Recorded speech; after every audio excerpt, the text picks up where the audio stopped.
En nuestro estudio de la carta a los Romanos, llegamos hoy al versículo 24 de este tercer capítulo. Nos encontramos con el pasaje que trata sobre el importantísimo tema de nuestra salvación. En esta parte en particular se habla sobre la justicia de Dios, qué es y cómo la podemos obtener por medio de la fe y únicamente la fe en el Señor Jesucristo. Notamos aquí algo que quizás nos obligue a retroceder un poco y mencionar nuevamente el tema de la justicia. Hay mucho que decir en realidad sobre este asunto. El ser justo quiere decir básicamente estar bien con Dios. Y somos hechos justos con Dios en sus propios términos y de acuerdo a sus normas. Y Dios también provee la justicia que nosotros no podemos proveer por nosotros mismos. No podemos ser salvos por medio de la perfección porque Dios mismo tiene que exigirlo. Y usted y yo somos incapaces de proveerla. Y Él no nos puede salvar por imperfección por lo que Él ya es. De modo que Dios provee para nosotros lo que llamamos una justicia. Ahora otra vez nos preguntamos, ¿qué es la justicia? Veamos algunas definiciones dadas por grandes hombres del pasado que nos pueden servir de mucha ayuda. La justicia de Dios se define no como el carácter de Dios, ni tampoco como nuestra justicia propia, como hemos podido apreciar anteriormente. Y esta justicia nos llega por medio de la fe en Cristo. Notemos ahora la definición de justicia. El doctor Cunningham dice, bajo la ley, Dios requería justicia del hombre. Bajo la gracia, Él da esa justicia al hombre. La justicia de Dios es esa justicia que la justicia de Dios le hace requerir. Y repito esta última parte. La justicia de Dios es aquella justicia que la justicia de Dios le hace requerir. Y el doctor Hodge ha dado esta definición. Esa justicia de la cual Dios es el autor y que está disponible ante Él, que alcanza y asegura su aprobación. Luego el doctor Brooks da esta otra definición. Jesús se hizo esa justicia que el Padre requería y de la cual el Espíritu Santo nos persuade y es asegurada por la fe. Y nuevamente decimos que es la totalidad de todo lo que Dios ordena, demanda, aprueba y que Él mismo provee. Ahora bien, esta justicia de Dios se asegura, como hemos visto, por medio de la fe, no por obras. Escuche una vez más la lectura de los versículos 22 y 23 de este capítulo 3 de la Epístola a los Romanos. La justicia de Dios por medio de la fe en Jesucristo para todos los que creen en Él, porque no hay diferencia, por cuanto todos pecaron y están destituidos de la gloria de Dios. Ahora permítanos cambiar unas 2 o 3 palabras en estos versículos y leerlos de esta manera. Escuche usted. La justicia de Dios que se obtiene por medio de la fe en Jesucristo para todos los que creen en Él, porque no hay distinción por cuanto todos pecaron y están destituidos de la gloria de la aprobación de Dios. Esta es una justicia que es por fe, no por obras. Esta fe la hizo clara el Señor Jesús cuando respondió a una pregunta que le hicieron. Le preguntaron, ¿cómo podemos hacer las obras de justicia? Y Él les respondió diciendo allá en el capítulo 6 del Evangelio según San Juan, versículos 28 y 29, diciendo, esta es la obra de Dios, que creáis en el que Él ha enviado. Lo importante en esto de lograr la justicia de Dios no es que haya mérito alguno en su fe o algún mérito en creer, porque en realidad la fe no es una tarea de parte suya. El objeto de la fe es lo que tiene valor. El gran predicador Spurgeon lo dijo de esta manera. No es la esperanza en Cristo la que le salva, es Cristo mismo. Y no es la fe en Cristo la que le salva, aunque Él llegue a ser el medio. Es la sangre y el mérito de Cristo. Y eso es de suma importancia, y lo tenemos que grabar bien en nuestras mentes. Bien, consideremos ahora lo que dice el versículo 24 de este capítulo 3 de la Epístola a los Romanos. Siendo justificados gratuitamente por su gracia, mediante la redención que es en Cristo Jesús. Ahora, la palabra gratuitamente en este versículo es la misma que usó el Señor Jesús cuando dijo allá en el capítulo 15 del Evangelio según San Juan, versículo 25, sin causa me aborrecieron. Es decir, gratuitamente me aborrecieron. Y quiere decir que no tenían base para ello. Y lo que Pablo está diciendo aquí es, siendo justificados sin causa, es decir, que no tenemos una explicación para ello. Dios no ve en nosotros nada como para hacerle exclamar, ¡qué gente más buena esta! Tengo que hacer algo por ellos. Como ya hemos podido ver, no hay nada en nosotros que pueda clamar a la gracia de Dios aparte de nuestra gran necesidad. Somos justificados sin causa. Es por su gracia, y esto quiere decir que no hay ningún mérito de nuestra parte. Y gracia es un favor de Dios, es amor en acción, es por medio de la redención. La redención siempre está ligada a la gracia de Dios. La razón por la cual Dios nos puede salvar hoy es simplemente porque Cristo nos redimió. Él pagó el precio, Él murió en la cruz para hacer provisión de ella para todos. La justificación por fe es mucho más que la subtracción de nuestros pecados, o sea, el perdón. Es la suma de la justicia de Cristo. En otras palabras, no somos meramente restaurados a la posición que tenía Adán, sino que ahora somos puestos en Cristo, donde permaneceremos para siempre, por toda la eternidad. Juan Bunyan, el escritor de El progreso del peregrino, casi se vuelve loco, por así decirlo, porque se dio cuenta que era un gran pecador y porque no tenía ninguna justicia en sí mismo.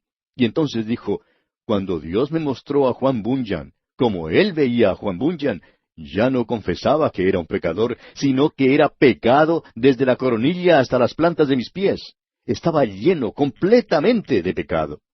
Y Bunyan luchaba con este problema de cómo estar ante Dios, aun cuando sus pecados habían sido perdonados. ¿De dónde podría él obtener una posición favorable ante Dios? Una noche, andando por el campo, luchando siempre con este problema, recordó las palabras del apóstol Pablo, quien fue otro gran pecador, y él mismo se llamó el pecador más grande de todos. Al recordar Bunyan las palabras de Pablo, sintió como si su carga fuera ya más liviana, que no la llevaba más sobre sus espaldas. Aquellas palabras las encontramos en la carta del apóstol Pablo a los Filipenses, capítulo 3, versículo 9, donde dice, y ser hallado en él, no teniendo mi propia justicia, que es por la ley, sino la que es por la fe en Cristo, la justicia que es de Dios por la fe. Y cuando uno lee el libro El progreso del peregrino, uno en realidad lee la historia de la vida de Juan Bunyan.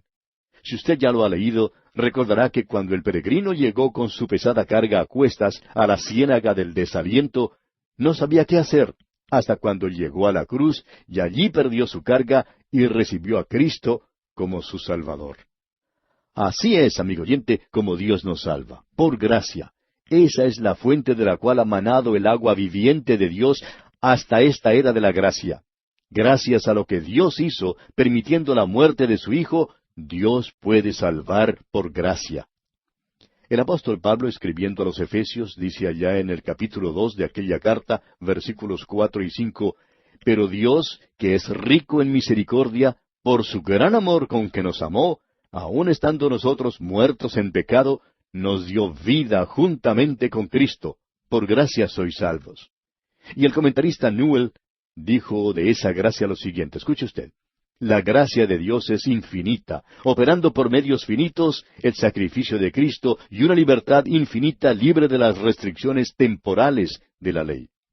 De modo que hoy un Dios santo puede tender su mano hacia nosotros y suplir nuestras necesidades, quienquiera que seamos. Nos puede salvar en nuestros pecados. Qué maravilloso, amigo oyente, es saber que el Dios santo puede salvar a todos aquellos que confían en Cristo. Todo lo relacionado con la salvación de Dios es grato en su dádiva, es infinito en su alcance, es inalterable en su carácter. Y todo es accesible, pero solo en la persona de Cristo Jesús. Él es el único que pudo pagar el precio. Como lo dijo el apóstol Pedro a la nación de Israel allá en el capítulo 4 del libro de los Hechos de los Apóstoles, versículo 12. Pedro dijo, y en ningún otro hay salvación, porque no hay otro nombre bajo el cielo dado a los hombres en que podamos ser salvos.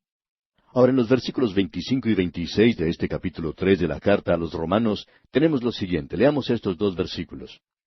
A quien Dios puso como propiciación por medio de la fe en su sangre, para manifestar su justicia a causa de haber pasado por alto en su paciencia los pecados pasados, con la mira de manifestar en este tiempo su justicia, a fin de que Él sea el justo y el que justifica al que es de la fe de Jesús. En estos dos versículos, quizá un poco difíciles de pronunciar y entender, cuando los logramos reducir a nuestro tamaño, encontramos en ellos el meollo, la substancia misma de la teología, como los llamaba Calvino. No hay probablemente en toda la Biblia otro pasaje que destaque más profundamente la justicia de Dios, y es a esto a lo que se refería Calvino. A quien Dios puso, dice aquí. Aquí podemos apreciar a Dios como al único arquitecto de la salvación.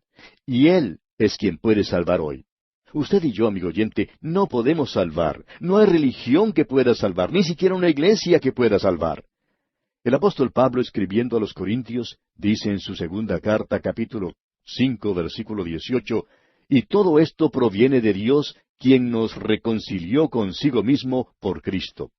Fue Él quien lo hizo, amigo oyente, y nos da el ministerio de la reconciliación, y todo lo que el Santo Dios nos pide hoy es que nos reconciliemos con Dios. Ahora leímos antes esta expresión, a quien Dios puso, es decir, exhibió, manifestó. El tiempo de este versículo nos lleva a algo que ocurrió hace 2000 años. Usted recordará que el velo del templo ocultaba el trono de la misericordia y que sólo el sumo sacerdote podía entrar allí. Pero hoy se exhibe la cruz de Cristo, se muestra públicamente y está donde todo el mundo la puede ver.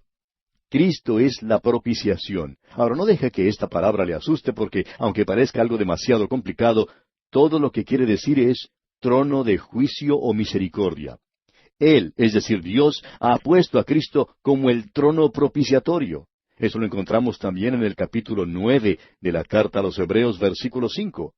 Veamos lo que se dice allí porque creemos que puede aclarar muchas dudas. Dice, y sobre ella los querubines de gloria que cubrían el propiciatorio. Y la misma palabra para propiciatorio es usada en este versículo. Cristo ha sido presentado como el propiciatorio. Usted recuerda el relato del publicano que fue al templo a orar. Él en realidad necesitaba del propiciatorio, pero no lo podía lograr porque era un publicano y no podía ir al templo para pedir misericordia. Lo que él oró fue, Dios, sé propicio a mi pecador. Pero en realidad quería decir, Dios, si solo hubiera un propiciatorio para un pobre publicano como yo. Ahora, lo que Pablo está diciendo aquí es que hay un propiciatorio para todos. Es maravilloso saber que hoy tenemos un Dios santo que con gozo, satisfacción y delicia ofrece al mundo el propiciatorio. Él dice, ven, yo te puedo aceptar. Allí en el Evangelio según San Juan capítulo 6 versículo 37 nos dice, y el que a mí viene, no le echo fuera. Eso es maravilloso, amigo oyente. El publicano se había quedado afuera, y nosotros, amigo oyente, también nos habíamos quedado afuera del Dios Santo. Pero el camino ha sido abierto para todos. Aquí en el capítulo 3 de la Epístola a los Romanos, versículo 25, leemos algo sumamente interesante. Pablo escribe, a causa de haber pasado por alto en su paciencia los pecados pasados. Ahora, esto no quiere decir sus pecados y los míos del pasado, sino que se refiere más bien a los pecados de aquellos que vivieron antes de la cruz. En el tiempo del Antiguo Testamento, la gente compraba un corderito, y estamos seguros que usted hoy no lleva un corderito al altar de la iglesia para ser sacrificado. Eso sería pecaminoso en nuestros días.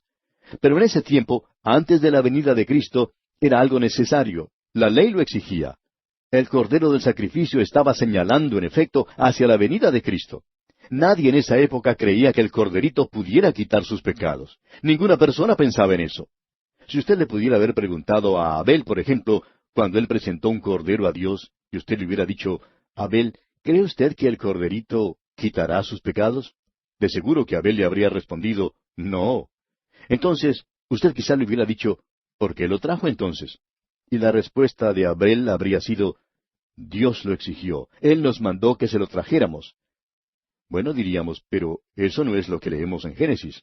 Y él le contestaría entonces, pues debería leer el capítulo 11 de la carta a los Hebreos.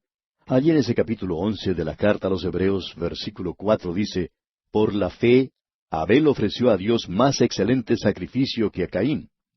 Ahora, ¿cómo podía él ofrecer un sacrificio más excelente que Caín por fe? Solo por revelación, amigo oyente. Y en el capítulo 10 de esta epístola a los Romanos, versículo 17 leemos, así que la fe es por el oír, y el oír por la palabra de Dios.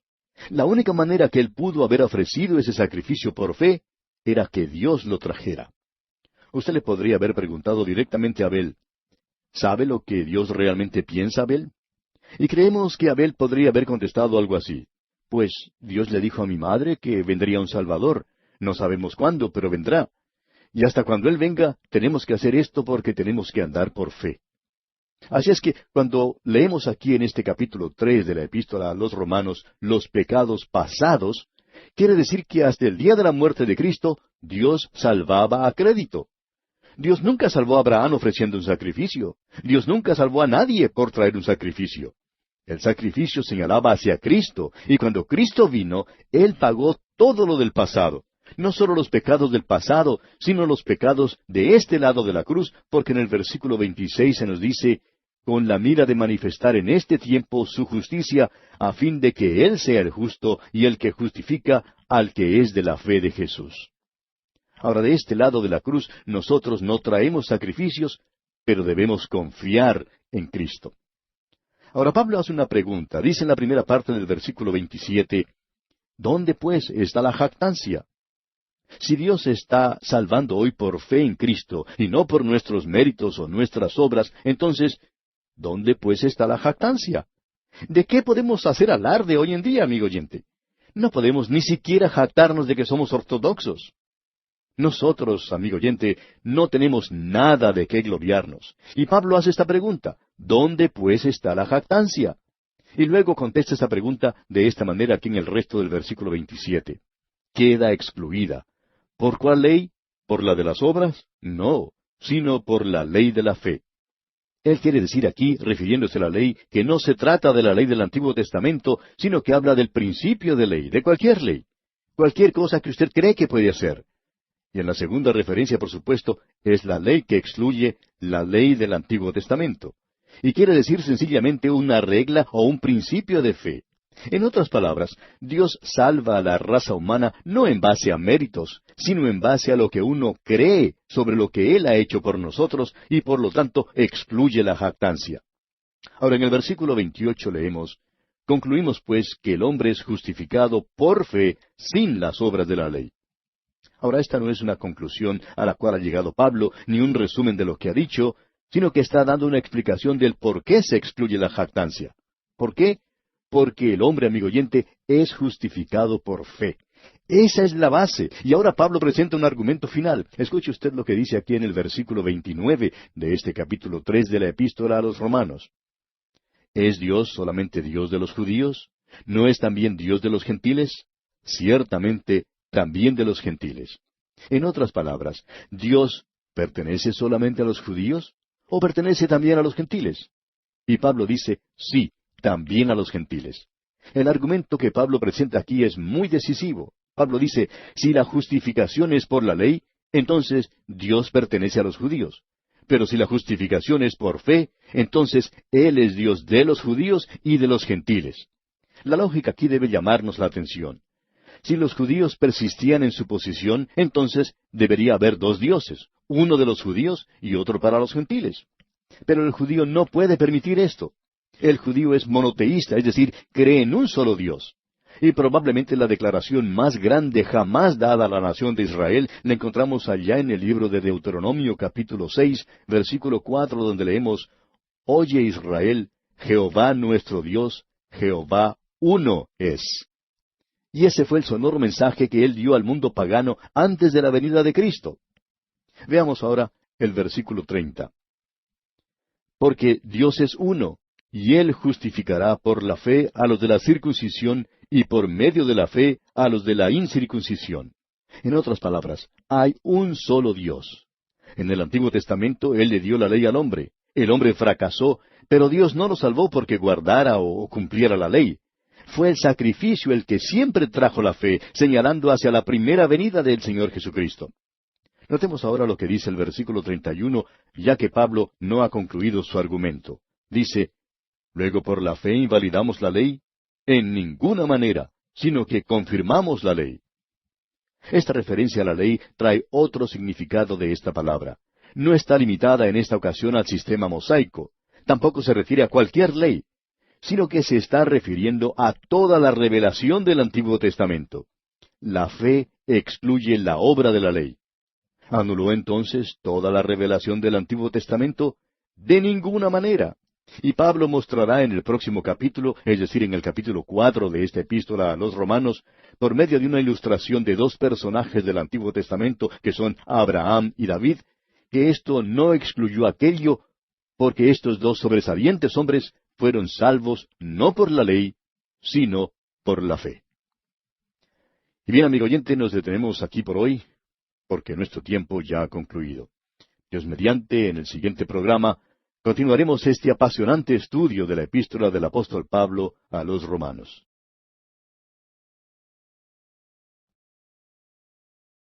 Al comenzar hoy el capítulo 4 de esta epístola del apóstol San Pablo a los Romanos, nos encontramos con este pasaje que trata del tema de la justificación por la fe.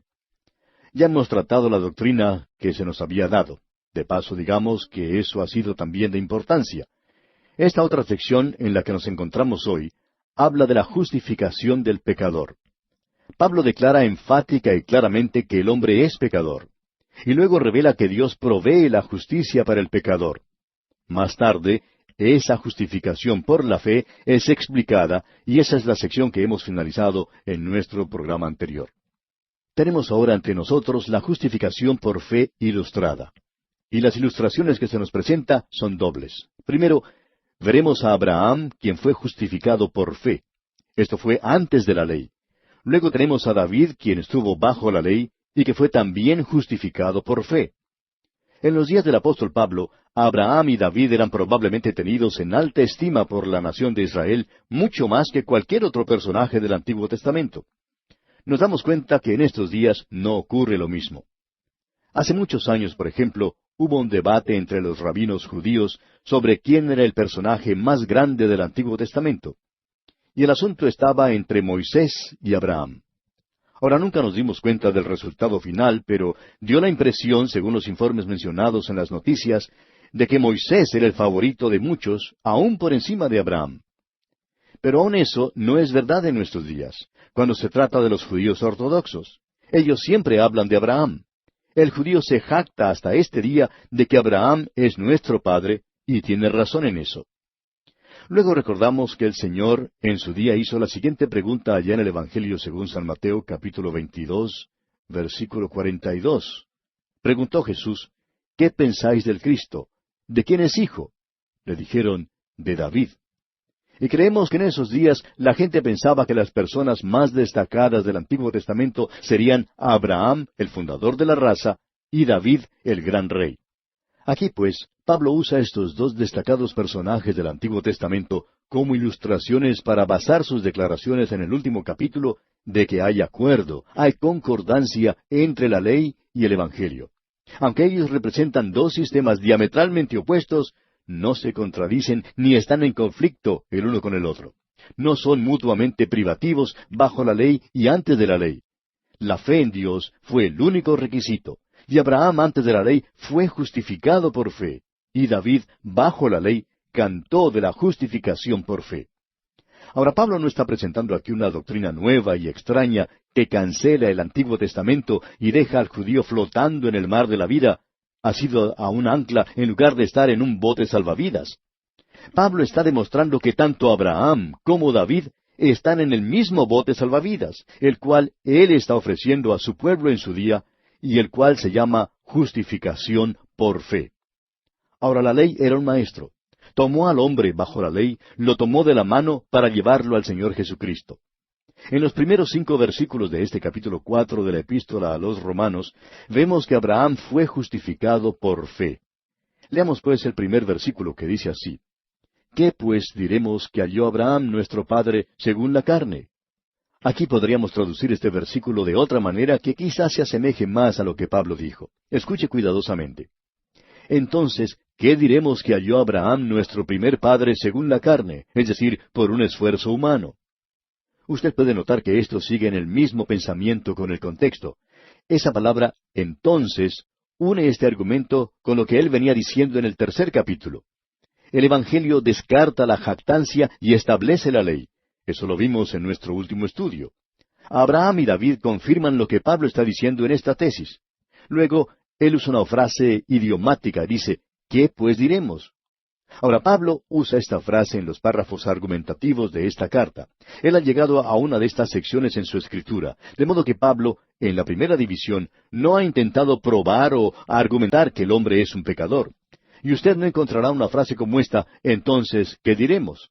En la última parte de su carta, que es práctica, se omite enteramente, pero aquí lo hace manifiesto, y dice: Abraham, nuestro primer padre. Eso revela que la nación de Israel comenzó con Abraham. El primer padre es una expresión un poco rara. Demuestra la importancia que tiene Abraham, quien fue primero cronológicamente y también primero en importancia. Un pastor cuenta que en cierta ocasión fue invitado a hablar entre un grupo de judíos. Ellos le pidieron que les presentara un mensaje de la Biblia. Él fue y habló sobre las glorias de la ley mosaica.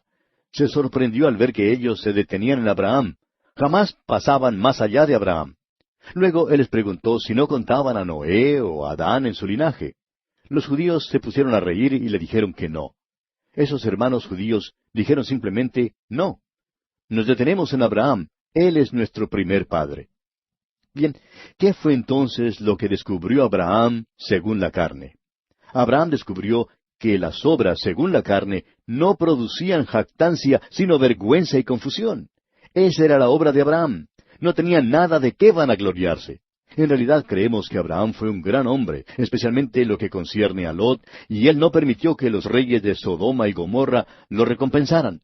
Pero Abraham no creyó a Dios y huyó hacia Egipto. Esa cuestión de la sierva egipcia que él tuvo y de la criatura que nació de su unión con ella, esas son cosas de las cuales no se puede jactar.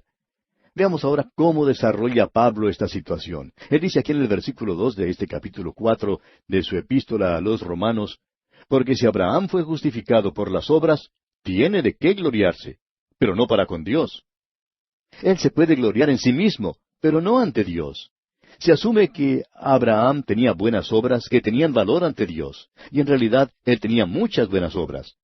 Pero lo sorprendente es descubrir que estas buenas obras no eran base para salvación, sino que eran el resultado de su salvación y el resultado de ser justificado por fe.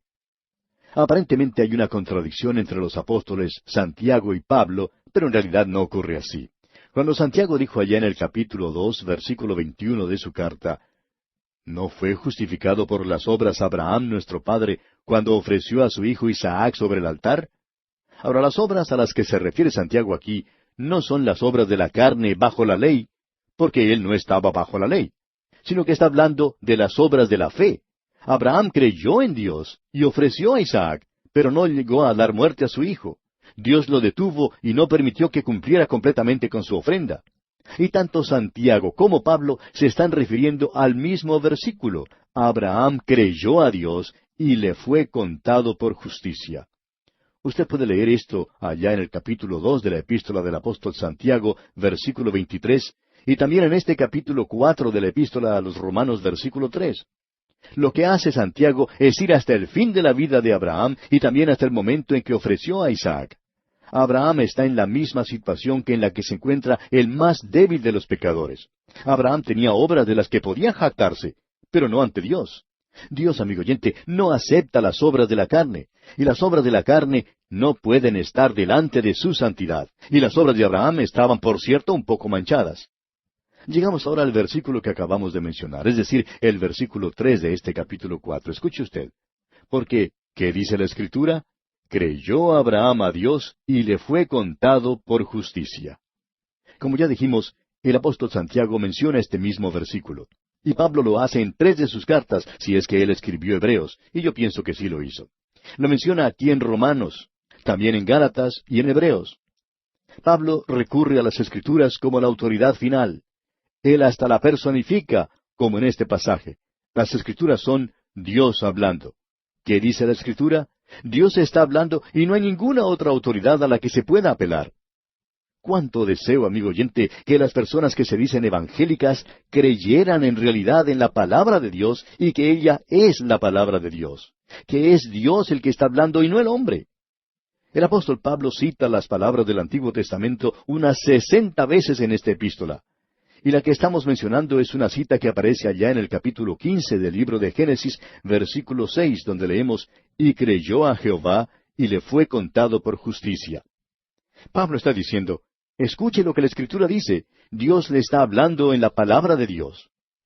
Esta promesa le fue dada a Abraham cuando él hizo una pregunta a Dios. Allá en el capítulo 15 de Génesis, versículo 2, leemos esta pregunta y dice, Señor Jehová, ¿qué me darás, siendo así que ando sin hijo? Ahora, aparte de la confirmación de la promesa de que su descendencia sería tan numerosa como las estrellas de los cielos, Dios no le dio a Abraham ninguna otra promesa. En otras palabras, Abraham simplemente creyó a Dios. Él tomó la pura palabra de Dios literalmente y confió, se agarró de ella. Permítanos compartir con usted, amigo oyente, lo que el comentarista Newell dijo al respecto. Dijo él, no hubo ni honra ni mérito cuando Abraham creyó a un Dios fiel que no sabe mentir. El mérito era de Dios. Cuando Abraham creyó, él hizo la única cosa que podía hacer el hombre sin llegar a hacer nada. Dios hizo la declaración, la promesa, y le tocó a Dios cumplirla. Abraham creyó en su corazón que Dios estaba diciendo la verdad. No había que hacer ningún esfuerzo para ello. La fe de Abraham no fue una acción, sino una actitud. Su corazón deja de mirarse a sí mismo para contemplar a Dios y a su promesa. Esto dejó a Dios libre para cumplir su promesa. La fe para Abraham no era una acción meritoria, ni siquiera un cambio en su carácter o naturaleza. Él simplemente creyó que Dios cumpliría lo que prometió. En esto serían benditas todas las familias de esta tierra. Esa fue una hermosa declaración hecha por el Dr. Newell. Dios, amigo oyente, reconoció y acreditó esto a Abraham. Esto es algo valioso que debemos reconocer. Él abonó eso en su cuenta, por así decirlo, y se lo contó como justicia. Eso fue lo que Dios hizo. Ahora aquí en el versículo 4 tenemos esta declaración. Pero al que obra, no se le cuenta el salario como gracia, sino como deuda. Sigamos leyendo inmediatamente el versículo siguiente, versículo 5. Mas al que no obra, sino cree en aquel que justifica al impío, su fe le es contada por justicia. Por lo general, un obrero recibe un salario por los servicios que ha prestado. Un hombre trabaja por cierta cantidad de dinero por hora o por día, y se le paga cierta suma de dinero por determinado trabajo. Ahora es obvio que Abraham no era un obrero, porque él no se ganó lo que recibió. Él recibió su salvación de la única otra manera en que podía recibirla, y fue el favor inmerecido de la gracia de Dios. Mas al que no obra, dice aquí este versículo, y eso indica que no se puede hacer nada para merecer la salvación, sino que se cree en Él, es decir, en Dios que declara al indigno justo. Y la única clase de persona que Dios está salvando, amigo oyente, es al injusto. Ahora alguien quizá pregunte, ¿quiere decir entonces que Dios no salva a la gente buena? Bueno, nómbreme usted alguno. Y Dios salvará a cualquiera que sea bueno. Pero las Escrituras que hemos considerado dice que no hay quien haga lo bueno, no hay ni siquiera uno. ¿Recuerda usted allá en el capítulo 3 de esta misma carta a los Romanos, versículo 12? Usted, amigo oyente, o cree o no cree en Dios. Y eso según las normas de Dios, no según las normas mías o las normas suyas. Esto es importante. Fe es la única condición aquí. Fe es lo que cuenta para la justicia. Es por eso que Dios acepta la fe en lugar de las obras. No hay ningún mérito en la fe, pero es la única manera de recibir lo que Dios ofrece gratuitamente. Por medio de la fe se honra a Dios y se asegura la justicia para el hombre. Y Dios apuntó justicia, escribió justicia en la cuenta de Abraham. La fe de Abraham valió por lo que no era, justicia de Dios. Notemos ahora al leer el versículo 6 que David vivió bajo la ley. Sin embargo, como notamos antes, Abraham no lo hizo, es decir, no vivió bajo la ley porque ésta no había sido dada todavía. Leamos pues este versículo 6 del capítulo 4 de la epístola a los Romanos. Como también David habla de la bienaventuranza del hombre a quien Dios atribuye justicia sin obras. Dijimos que David vivió bajo la ley. Pero amigo oyente, David no podía ser salvo bajo la ley. Por consiguiente, David describe la bendición de que Dios reconoce la justicia sin obras, porque David no tenía obras. Las obras que él tenía eran malas. Por tanto, la justicia tiene que estar completamente separada de las obras. Tiene que venir bajo un principio enteramente diferente. El versículo 7 dice, diciendo, bienaventurados aquellos cuyas iniquidades son perdonadas y cuyos pecados son cubiertos. Esta es una cita directa del Salmo 32, versículos 1 y 2. Y este es uno de los salmos penitenciales de David. El Salmo 51 es el otro.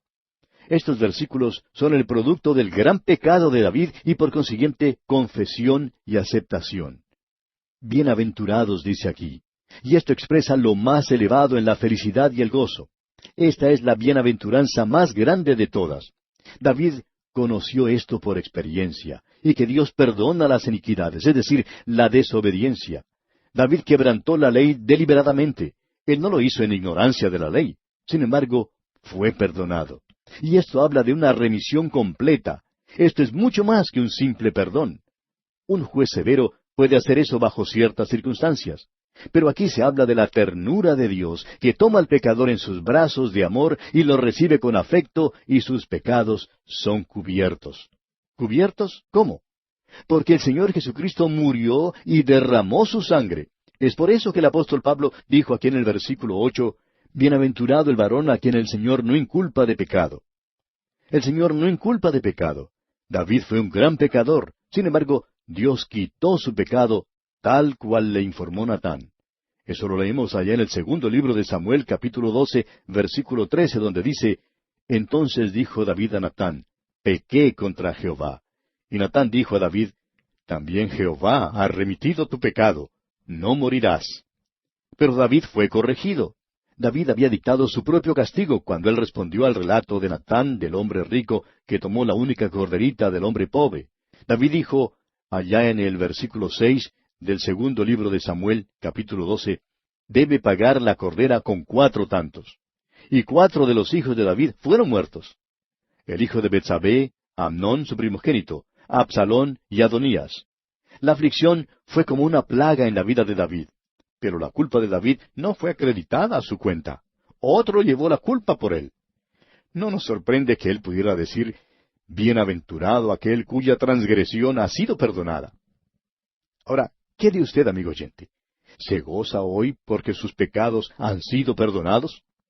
El apóstol Pablo vuelve ahora a Abraham en el versículo 9 de este capítulo 4 de su carta a los Romanos, que dice, ¿Es pues esta bienaventuranza solamente para los de la circuncisión, o también para los de la incircuncisión? Porque decimos que a Abraham le fue contada la fe por justicia. Ahora eso fue antes, porque Abraham había estado cubierto por el pacto que Dios había hecho con él. Y en el versículo 10 de este capítulo 4 leemos, ¿Cómo pues le fue contada? ¿Estando en la circuncisión o en la incircuncisión? No en la circuncisión, sino en la incircuncisión.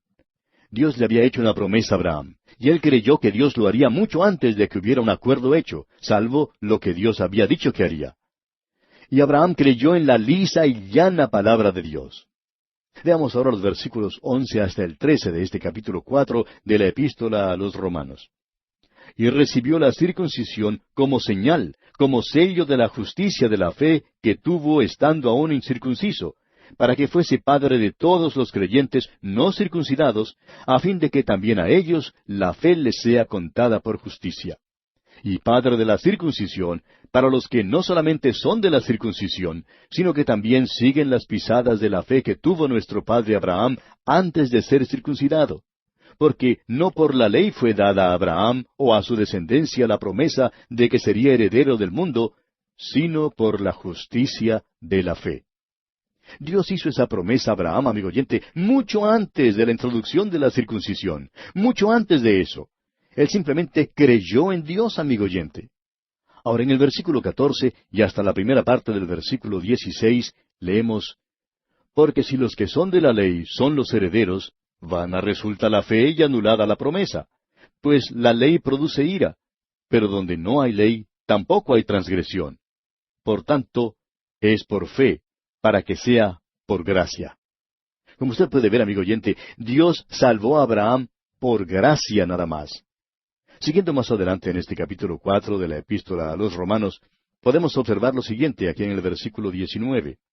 Y no se debilitó en la fe al considerar su cuerpo que estaba ya como muerto, siendo casi de 100 años, o la esterilidad de la matriz de Sara. No hay ningún mérito de por sí en la fe. No había nada alrededor de Abraham en lo cual él pudiera confiar. Nada para tocar, nada para ver, absolutamente nada. Todo lo que él hizo fue confiar en Dios. Y eso es lo importante. Ahora en el versículo 20 leemos, tampoco dudó por incredulidad de la promesa de Dios, sino que se fortaleció en fe, dando gloria a Dios. Abraham no vacilaba. Ese es el pensamiento en este pasaje. Él dejó de mirar a su alrededor para mirar a la promesa. Creyó en la promesa a pesar de que las circunstancias la anulaban. Por el contrario, antes puso su confianza en la promesa, basándose en quién la había dado, adorando de esa manera a Dios. El hombre fue creado para glorificar a Dios, pero por la desobediencia él hizo lo contrario. Y la única manera para que usted pueda glorificar a Dios ahora es creyendo en Él. El versículo 21 dice, plenamente convencido de que era también poderoso para hacer todo lo que había prometido. ¿En qué tenía confianza? El versículo 22 dice, por lo cual también su fe le fue contada por justicia. Esta fe es en la resurrección. La vida después de la muerte es lo que aceptó Abraham en lugar de su propia justicia que él no tenía. Dios declaró justo a Abraham por su fe en la promesa de levantar un hijo de la tumba de la muerte, es decir, del seno de Sara. Y Dios promete vida eterna a quienes creen que Él levantó a su propio hijo de la tumba de José de Arimatea, es decir, el lugar de la muerte. Escucha ahora lo que dice el apóstol aquí en los versículos 23 y 24 de este capítulo 4 de la epístola a los Romanos.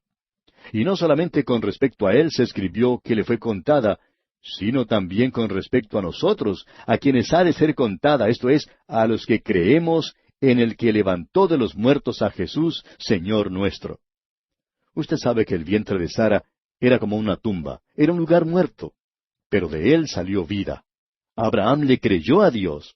Eso fue lo que dijo Jesús allá en el capítulo 8 del Evangelio según San Juan, versículo 56, cuando dijo, Abraham vuestro padre se gozó de que habría de ver mi día, y lo vio, y se gozó. Pablo finaliza este capítulo de esta manera aquí en el versículo 25, diciendo, el cual fue entregado por nuestras transgresiones y resucitado para nuestra justificación. Eso es fe, no solo en la muerte de Cristo, sino también en su resurrección.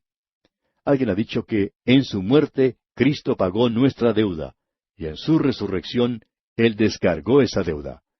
Él justifica a los que creen en la muerte y la resurrección de Cristo. ¡Cuán maravilloso es todo esto, amigo oyente! Y vamos a detenernos aquí por hoy, porque nuestro tiempo ya ha concluido. Sin embargo, continuaremos este estudio en nuestro próximo programa.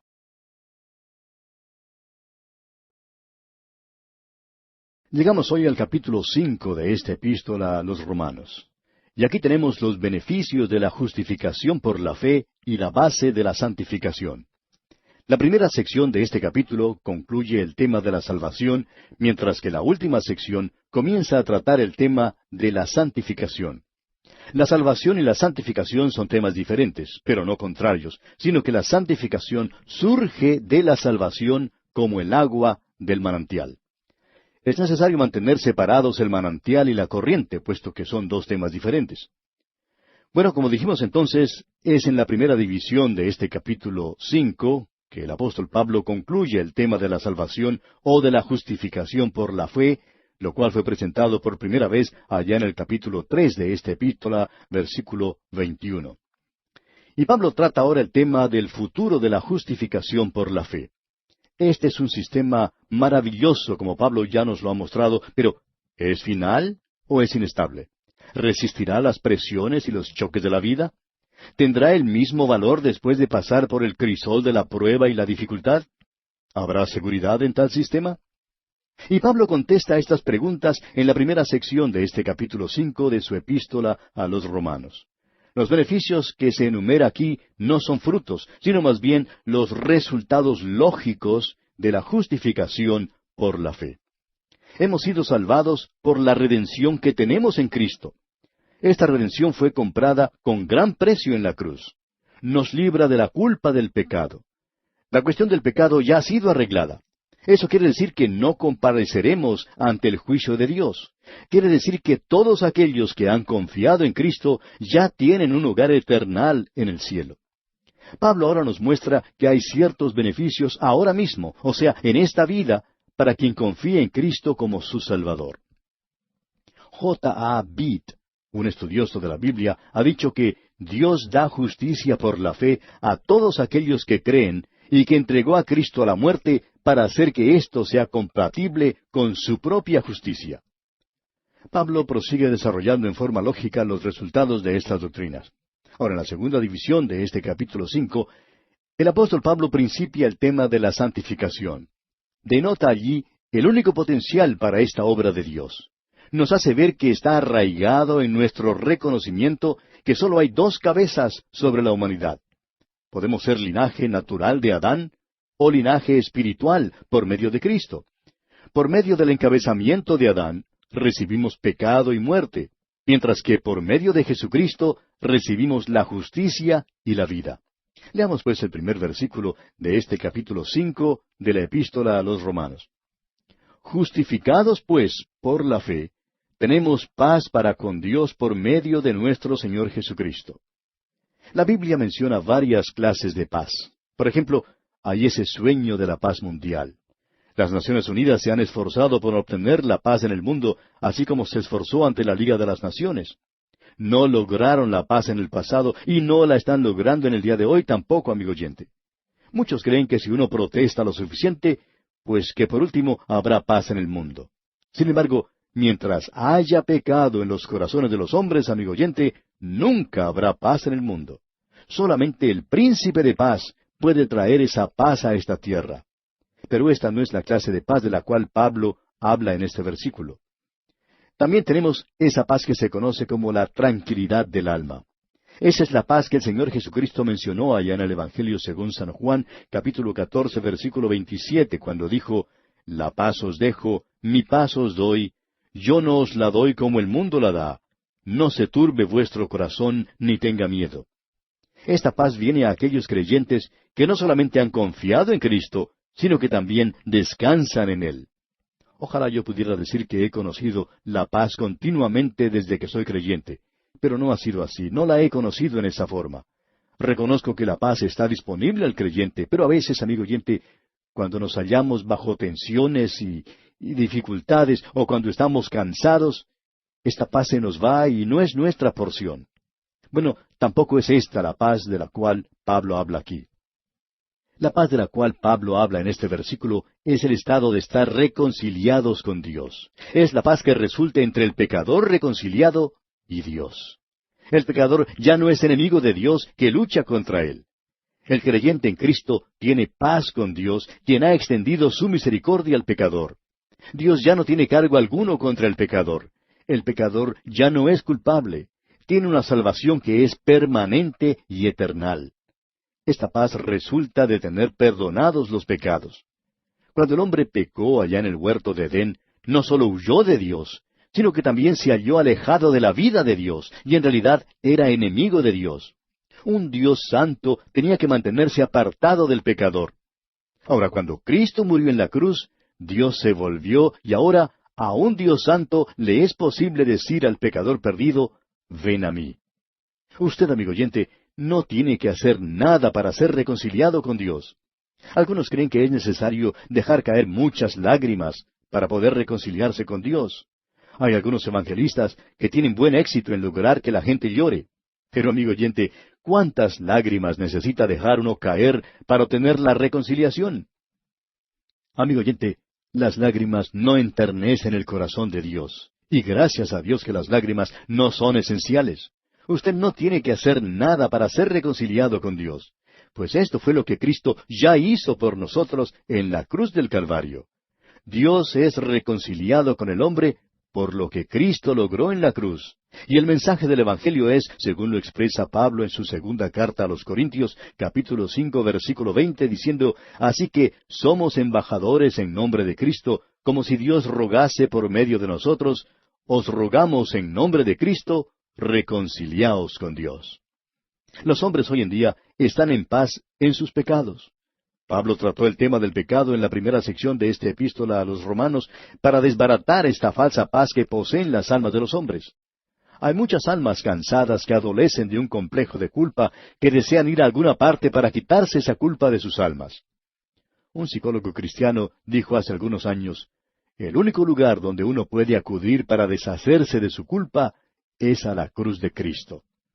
La paz que se menciona aquí en este versículo 1 de este capítulo 5 de la Epístola a los Romanos procede del conocimiento de que los pecados son perdonados.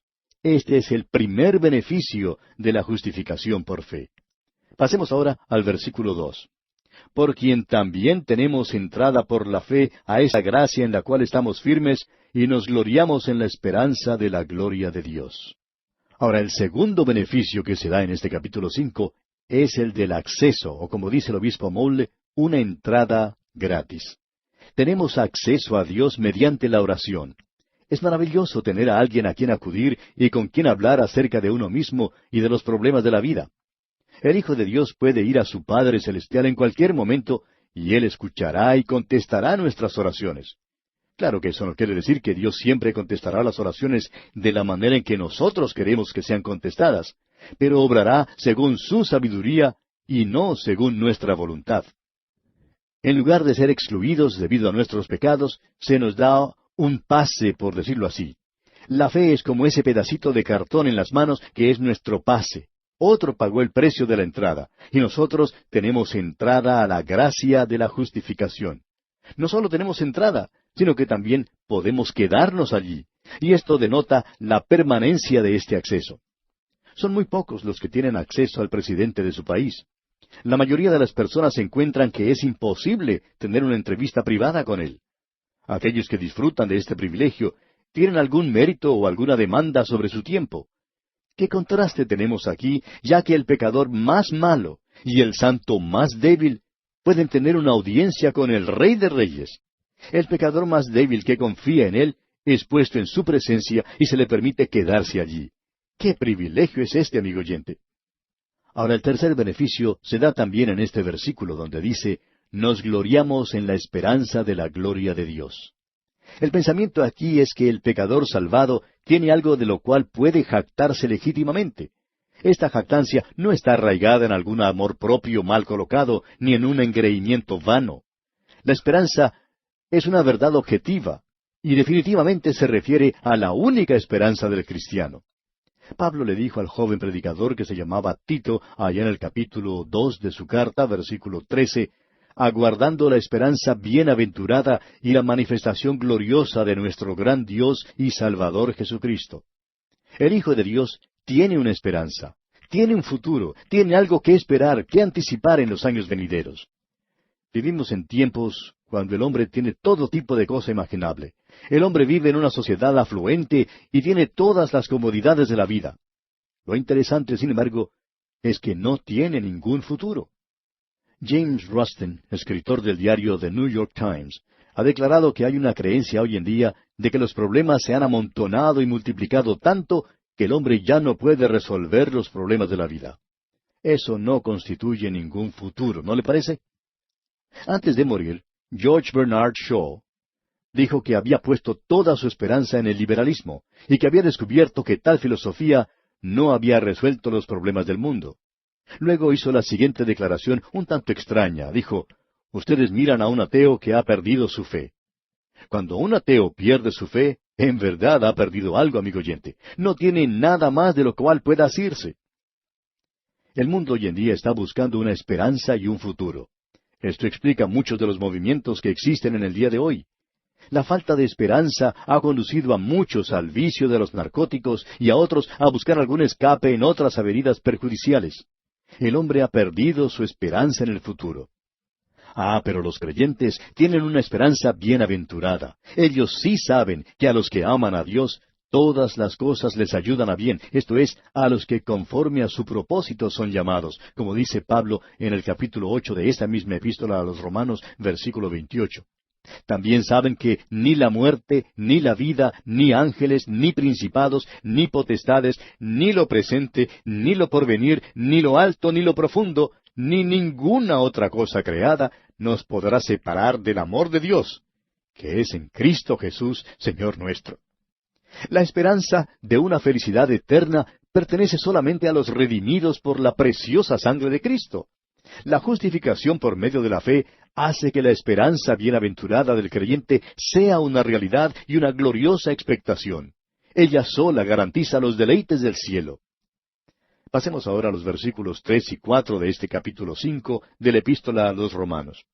Y no solo esto, sino que también nos gloriamos en las tribulaciones, sabiendo que la tribulación produce paciencia, y la paciencia prueba, y la prueba esperanza. Ahora, el cuarto beneficio es un triunfo en medio de las dificultades, con un resultado de paciencia y otras evidencias. ¿Puede la paciencia resistir el golpe marchitante de las dificultades? Creemos que esta es una pregunta normal. La respuesta es que hay en realidad un gozo triunfante y un triunfo gozoso en medio de las dificultades. Esta es una de las paradojas de la fe cristiana. Las dificultades son necesarias para sacar a la luz lo mejor de la vida del creyente. La única manera en que Dios puede obtener fruto de la vida del creyente es podando o cortando sus pámpanos.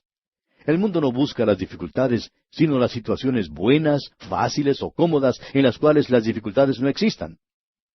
La palabra de Dios dice allá en la primera carta del apóstol Pablo a los Tesalonicenses, capítulo 1, versículo 6, «Y vosotros vinisteis a ser imitadores de nosotros y del Señor, recibiendo la palabra en medio de gran tribulación, con gozo del Espíritu Santo».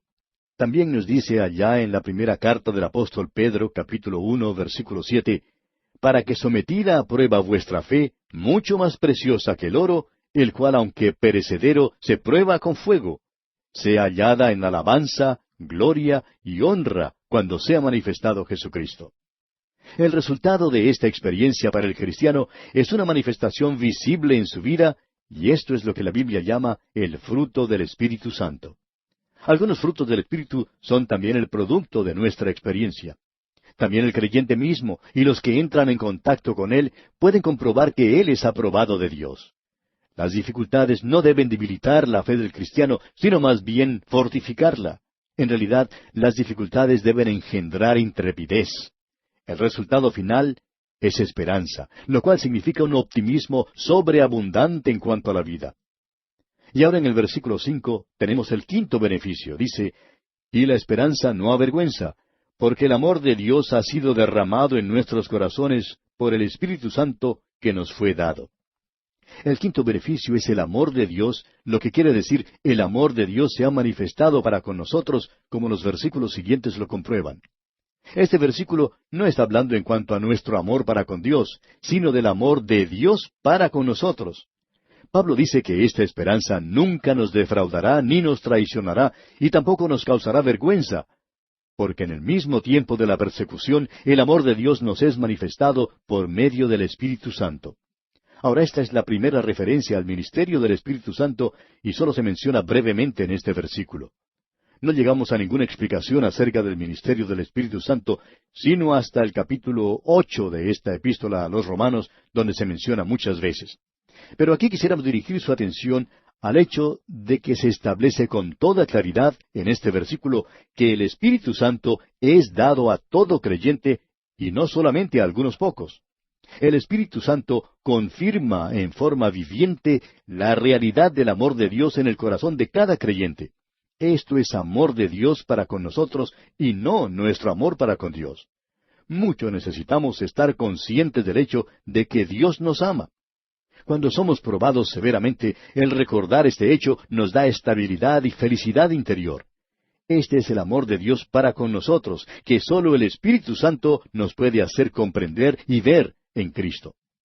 El apóstol Juan, en su primera carta, capítulo 4, versículo 10, dice, «En esto consiste el amor, no en que nosotros hayamos amado a Dios, sino en que Él nos amó a nosotros y envió a su Hijo en propiciación por nuestros pecados».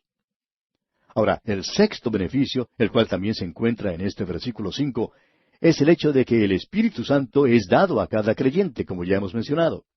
La obra del Espíritu Santo que mora en cada creyente es su obra particular en esta edad de la gracia. Allá en el Evangelio según San Juan capítulo 14, versículo 17 leemos, «El Espíritu de verdad, al cual el mundo no puede recibir porque no le ve ni le conoce, pero vosotros le conocéis, porque mora con vosotros y estará en vosotros». Pasemos ahora al versículo 6 en nuestro estudio de este capítulo 5 de la Epístola a los Romanos. «Porque Cristo, cuando aún éramos débiles, a su tiempo murió por los impíos». Ahora fíjese usted que Cristo murió por los impíos. Dios reveló su amor en la cruz. Cristo no murió por los hombres y mujeres, muchachos y muchachas buenos. Murió por los impíos. Murió por aquellos que eran sus enemigos y por aquellos que le aborrecieron. Sin embargo, Cristo no nos salvó solamente por su amor. Amigo oyente, Dios es más que amor. Él es santo, es justo. No puede abrir la puerta de atrás del cielo para dejar entrar a los pecadores bajo alguna cubierta de oscuridad. No puede dejar entrar al cielo a pecadores simplemente en la base de su amor. Dios tuvo que hacer algo en cuanto a la culpa del pecador. Es necesario el juicio del pecado. Dios sí nos ama. Es malo decir a los niños, si haces esto de nuevo, Pepito, o si eres malo, Pepito, Dios no te amará. Amigo oyente, Dios amará a Pepito no importa lo que haga. No hay nada que podamos hacer que pueda impedir que Dios nos ame. Sin embargo, es verdad que usted puede apartarse del amor de Dios. Por ejemplo, usted no puede impedir que el sol brille, pero sí puede salirse de la luz del sol. Pues bien, usted puede alzar la sombrilla del pecado o de la indiferencia o la sombrilla del alejamiento de la voluntad de Dios. Pero Dios aún así todavía le ama. Sin embargo, permanece el hecho de que Dios no nos salva solo por su amor. El mismo apóstol Pablo, escribiendo a los Efesios, dice en el capítulo 2, versículos 8 y 9, porque por gracia sois salvos por medio de la fe, y esto no de vosotros, pues es don de Dios, no por obras, para que nadie se gloríe. Amigo oyente, Dios nos salva por gracia, más bien que por su amor. Ahora fíjese usted en lo que el amor de Dios logró. El Señor Jesucristo dijo allá en el Evangelio según San Juan, capítulo 3, versículo 16, porque de tal manera amó Dios al mundo, que ha dado a su Hijo unigénito, para que todo aquel que en Él cree no se pierda, mas tenga vida eterna. Dios demostró su amor por la humanidad, amigo oyente, dando a su Hijo para que muriera en la cruz. La muerte de Cristo pagó la deuda de la culpa suya y de la culpa mía, y permitió que un Dios santo salvara a cualquiera que acudiera a Él creyendo. Es necesario llegar por el camino indicado por Dios. No podemos llegar al Padre por nuestro propio camino, sino por el camino que Él ha provisto mediante Jesucristo. Este es el universo de Dios y es Él quien dicta los reglamentos. Considere usted las palabras de Jesús cuando Él dijo allá en el capítulo 14 del Evangelio según San Juan, versículo 6, Yo soy el camino y la verdad y la vida. Nadie viene al Padre sino por mí. Este versículo muestra la completa bancarrota de la raza humana sin valores espirituales o morales, sin una capacidad para entrar en contacto con Dios y su impotencia para hacer lo bueno. Cristo no vivió por los impíos, sino que murió por ellos. No murió por los piadosos, sino por los impíos. En cambio, no pidió nada. Esta es la maravillosa gracia de Dios, amigo oyente. Ahora el versículo 7 dice, Ciertamente apenas morirá alguno por un justo. Con todo, pudiera ser que alguno osara morir por el bueno. ¿Conoce usted, amigo oyente, a alguien que esté dispuesto a morir por usted? Pablo está diciendo que nadie ama lo suficiente a un justo como para morir por él. En cambio, es posible imaginarse que un hombre bueno, que sea generoso y amistoso, engendre tal grado de buena voluntad de parte de algunos, que estén dispuestos hasta a morir por él. Los impíos no caen bajo ninguna de estas dos clasificaciones. El amor de Dios, en cambio, fue lo suficientemente profundo como para morir por aquellos que son impíos, y el amor no puede hacer más que eso. El buen joven que rescató a un borracho que estaba a punto de ahogarse y que en el proceso perdió su propia vida, ocasionó el siguiente comentario. Qué lástima que tal joven bueno diera su vida por un borrachín tan despreciable. Ahora, esto no es nada, amigo oyente, comparado con el sacrificio de Cristo por los pecadores. Dios nos amó lo suficiente como para enviar a su propio Hijo a morir por nosotros. Y si fuera necesario, y no lo es, Cristo aparecería ahora mismo para morir nuevamente por usted. Tanta es la magnitud del amor de Dios por usted, amigo oyente. Y aquí, amigo oyente, vamos a detenernos por hoy porque nuestro tiempo ya ha tocado a su fin. Continuaremos la consideración de este capítulo 5 de la Epístola a los Romanos en nuestro próximo programa.